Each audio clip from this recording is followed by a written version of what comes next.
बातमी कोल्हापूरमधनं। कोल्हापूरमध्ये राष्ट्रवादी काँग्रेस अजित पवार गटाला एक मोठा धक्का बसू शकतो। ओएसिस फर्टिलिटीच्या तज्ञांनी IVF उपचार पद्धतीद्वारे 1 लाखांहून अधिक जोडप्यांना मातृत्व प्राप्तीचा आनंद दिला आहे। मोफत अपॉइंटमेंट बुक करण्यासाठी आजच संपर्क साधा। माजी आमदार KP पाटील हे महाविकास आघाडीच्या वाटेवरती असल्याची चर्चा आहे आणि माहिती मिळते। लोकसभा निवडणुकीच्या निकालानंतर KP पाटील यांची महाविकास आघाडीसोबत जवळीक वाढल्याचं चित्र आहे। हसन मुश्रीफ यांच्यानंतर KP पाटील हे जिल्ह्यातले राष्ट्रवादी काँग्रेसचे एक मोठे नेते मानले जातात। अधिक माहिती देण्यासाठी विजय केसरकर सध्या आपल्या सोबत आहेत। विजय, काय सुरू आहे नेमकं? KP पाटलांच्या मनात काय चर्चा रंगतात?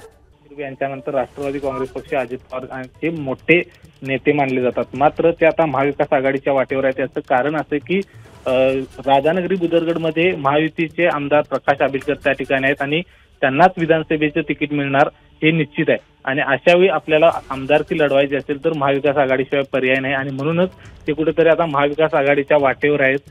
कारण आपल्याला माहिती आहे की त्यावेळी महाविकास आघाडीने या ठिकाणी मोर्चा काढला होता 2 दिवसापूर्वी, त्यामध्ये देखील ते सहभागी झाले होते। शाहू महाराज ज्यावेळी आभाराचा कार्यक्रम करण्यासाठी राधानगरी बुदरगड या विधानसभा मतदारसंघात गेले तर शाहू महाराजांचं त्यांनी स्वागत केलं।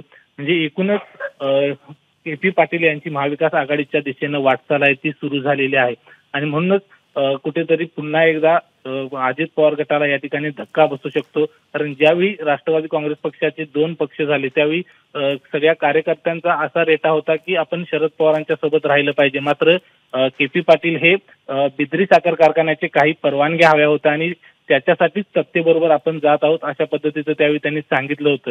मात्र आता लोकसभेच्या निकालानंतर पुन्हा एकदा त्यांचे पाऊल आहे ते महाविकास आघाडीच्या दिशेने पडताना दिसत आहेत। ज्ञानदा, धन्यवाद विजय या माहितीबद्दल। ABP माझा, उघडा डोळे बघा नीट।